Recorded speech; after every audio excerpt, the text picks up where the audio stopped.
মাছের মাথা দিয়ে লাউয়ের তরকারি।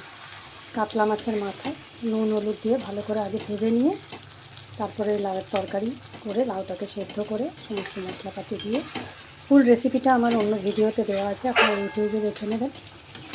তো এটা প্রায় হয়ে এসছে, নামানোর মুহূর্তে এসে গেছে। দেখুন একদম মাখা মাখা হয়ে গেছে, লাউ আর মাথা একদম মাখামাখি হয়ে গেছে, লেটি পেটি হয়ে এটা হয়ে এসছে একদম।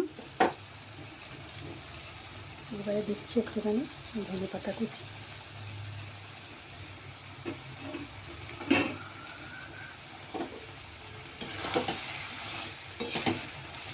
এবার ভালো করে এটাকে মিশিয়ে নিতে হবে। কিছু দেওয়ার দরকার নেই, সমস্ত মশলাপাতি দেওয়া আছে। কী কী দিয়েছি আপনাদের আর একটা ভিডিওতে আপনারা বলে দিয়েছি, আপনারা দেখে নেবেন একটু প্লিজ। আপনারা অনেকেই আমাকে দেখছেন, লাইক কমেন্ট করছেন, অনেক অনেক ধন্যবাদ আপনাদের। এভাবে দেখতে থাকুন। Thank you for watching. মাছের মাথা দিয়ে লাউয়ের তরকারি গরম গরম ভাতের সাথে এনজয় করুন।